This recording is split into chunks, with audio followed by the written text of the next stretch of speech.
태양처럼 뜨거운 고우의 걸작 해바라기가 아르에서 탄생합니다. 아르에 머물면서 완성되는 고우의 첫 번째 시리즈 꽃이 만발한 과수원입니다. 14점으로 이어지는 고우의 과수원은 낙관적이고 즐겁습니다. 시각적으로 표현되고 있는 봄의 향기, 뚜렷한 고우의 스타일이 나타나기 시작하지요. 꽃피는 나무들, 아르의 태양과 공기, 그림에서 보여지는 계절의 흐름은 아르에서 새롭게 시작하는 고우 자신의 삶에 대한 애착과 희망을 이야기하고 있습니다. 1888년 2월 파리 생활에 지친 고우가 파리를 떠났습니다. 동생 테오에게 한마디 말도 없이 남쪽으로 향하는 기차를 탔습니다. 목적지를 정한 것도 아니었어요. 기차가 16시간을 달려서 새벽이 되고 고우가 작은 역에 내립니다. 아르, 남프랑스 프로방스의 시골 마을 아르이었습니다. 아르는 사시사철 따뜻했으며 선명한 자연의 컬러를 가진 마을이었어요. 푸른 하늘과 짙은 초록의 사이프러스 나무, 보라색의 라벤더, 네덜란드에서 태어났고 어두운 탄광촌에서 살았던 경험을 가진 고우에게 이 프로방스의 아르는 아름답고 눈부신 세상이었습니다. 아르에 도착한 고우는 이곳의 화가들의 공동체를 만들겠다는 꿈을 꾸기 시작하지요. 고우는 노란 집에 있는 방을 구합니다. 사람이 살지도 않던 방이었습니다. 아르에서 고우는 15달을 머물게 됩니다. 아르에서의 시기, 고우는 200여 점의 그림과 100여 점 이상의 드로잉과 수채화를 완성하면서 열정적으로 작품 활동을 합니다. 작품은 눈에 띄게 밝아집니다. 고우는 시골 마을 아르에서 진정한 빛을 느끼고 활력을 얻습니다. 자연 속에 숨겨져 있는 본질을 찾은 시기이기도 하면서 빈센트 반 고우의 삶에 있어서 가장 아름답고 활기차고 왕성한 시기였습니다. 고우에게 아르는 완전히 새로운 세상이었습니다. 테오에게 쓴 편지에서 고우는 아르이 마치 외국 같은 느낌이라고 묘사하면서 자신은 다른 세상에서 온 생물체라는 표현을 합니다. 이 시기 고우의 작품에는 노란색, 군청색, 연보라색이 넘쳐 흐릅니다. 자신의 감정을 강렬한 컬러와 질감이 살아있는 거친 질감, 임파스터 기법으로 우리가 익히 알고 있는 고우의 스타일, 그 독자적인 표현 양식이 확실하게 자리를 잡는 시기이기도 하지요. 아르 포rum 광장의 카페 테라스, 고우의 주관적인 감정이 강렬한 임파스터 기법의 질감으로 표현된 아름다운 작품이지요. 아르 포rum 광장에 자리하고 있는 야외 카페의 밤 풍경을 그렸습니다. 이 무렵 고우의 그림에는 밤의 풍경이 많아집니다. 고우는 테오에게 쓴 편지에서 이 그림을 이야기합니다. 푸른 밤 카페 테라스의 커다란 가스등이 불을 밝히고 있어 그 위로는 별이 빛나는 푸른 하늘이 보인다네. 검은색을 사용하지 않고 아름다운 파란색과 보라색, 초록색만으로 그림을 그렸어. 빛나는 광장은 밝은 노란색으로 그렸어. 특히 이 밤하늘에 별을 찍어놓는 순간이 정말 행복했다네. 이제 노란색은 고우에게 있어서 희망의 색이며 생명을 상징하게 됩니다. 고우는 자신의 감정이나 대상의 아름다움을 직접적으로 전달합니다. 눈앞에 있는 것에 대한 재현이 아니라 자신의 감정 표현을 위해서 주관적인 컬러를 등장시키지요. 검은색을 사용하지 않는 밤 풍경, 레몬색에 가까운 노란색 카페 차양, 테라스 가스 등에서 나오는 황금색 불빛이 주변을 노랗게 물들이고 바닥을 따라 늘어진 카페는 푸른색으로, 이렇게 짙은 파란색과 노란색의 강렬한 보색 대비, 고우 자신의 감정을 이야기하는 것이지요. 원근법에 얽매이지도 않고 형태를 과장하거나 축소하기도 합니다. 2차원적인 방식도 거침없이 드러나지요. 고우는 독자적이며 격정적인 내면 세계를 보여주는 새로운 규칙을 찾습니다. 고우가 즐겨 찾던 카페였던 드라가르의 실내를 그린 아르의 밤의 카페가 이 시기에 완성이 됩니다. 같은 시기의 작품 중 하나, 론강의 별이 빛나는 밤, 론강 위로 빛나고 있는 커다란 북두칠성이 보입니다. 노랗게 빛나는 별들, 노란 불빛이 강물을 따라 꼬리를 물고 있어요. 지상의 세계와 천상의 세계가 하나가 되는 어울림이지요. 1888년 10월 고우에게 큰 변화가 생겨요. 후기 인상주의 화가 폴 고갱이 고우의 노란 집으로 이사를 오게 되지요.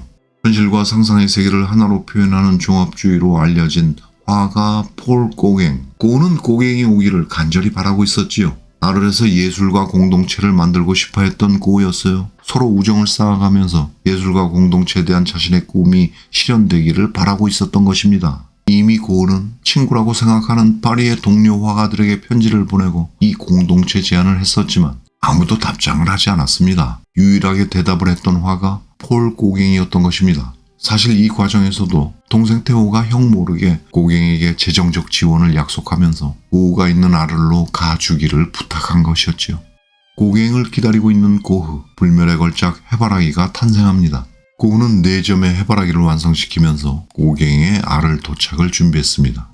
원래 고흐가 그렸던 첫 번째 해바라기는 1887년 파리에서의 해바라기였습니다. 땅에 누워있는 해바라기였지요. 그 해바라기는 시들어가고 있었습니다. 고갱이 보고 칭찬을 했었던 그림이에요. 그 기억을 떠올렸던 것입니다. 그리고 노란 집으로 오는 고갱을 위해서 해줄 것이라고는 자신의 커다란 해바라기 그림 말고는 아무것도 없었습니다.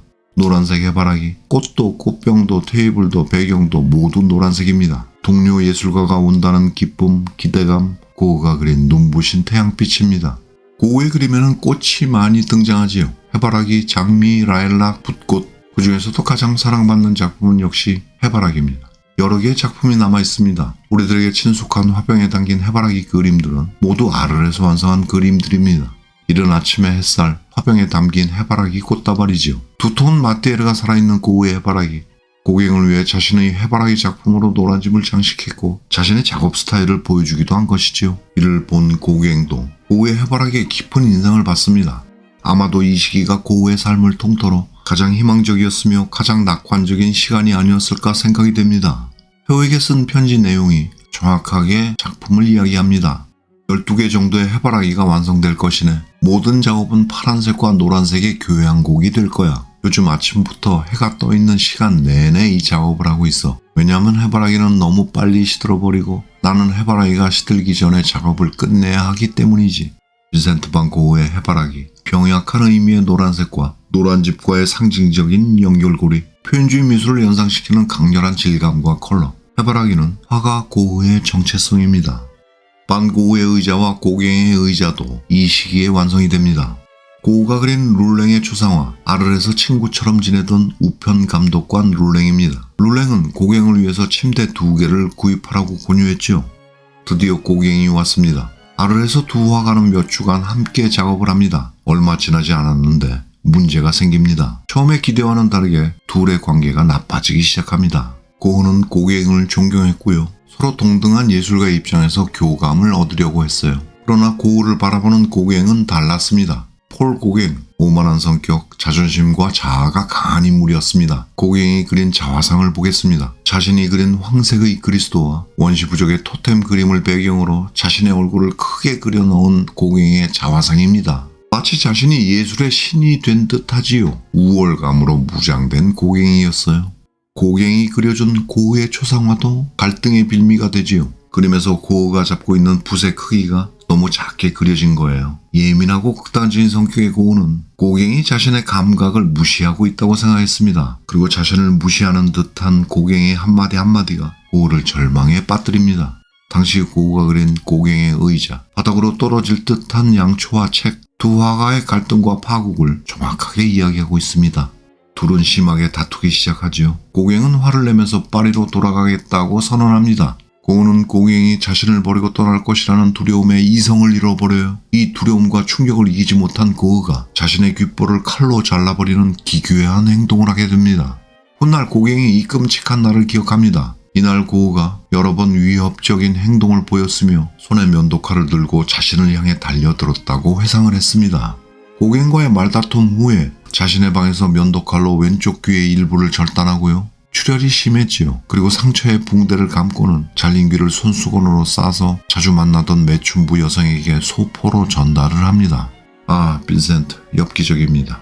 다음날 아침 고흐는 의식을 잃은 상태에서 경찰에게 발견이 됩니다. 빈센트 반 고흐는 이 끔찍한 사건에 대해서 전혀 기억하지 못했어요. 심각한 정신적 문제가 있음을 암시합니다. 고흐의 정신착란은 점점 심해졌고요. 경찰이 고흐를 병원에 입원시키라고 명령을 하죠. 고갱이 테오에게 이 사건을 알렸습니다. 그날 밤 동생 테오가 야간 열차를 타고 아르로 달려오지요. 테오는 정신이 없는 형 고흐를 붙들고 위로합니다. 그날은 성탄절이었습니다. 고갱이 도망치듯 아르를 떠납니다. 파리로 돌아갔어요. 병원에서 귀를 치료받은 고흐가 한 달 만에 다시 노란 집으로 돌아왔어요.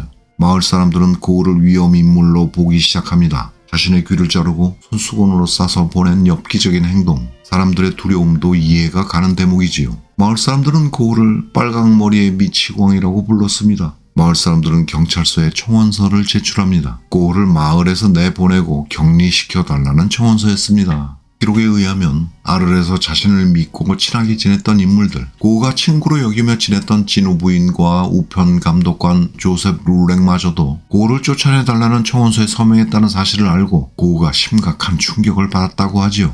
고우의 귀를 자른 자화상, 귀를 자른 상처에서 회복되고 정신착란으로 고생을 하고 난 뒤에 그려진 자화상입니다. 심하게 야윈 모습이 뚜렷하지요. 붕대를 메고 환자복을 입고 있는데 털모자를 쓰고 녹색 외투를 걸치고 있어요.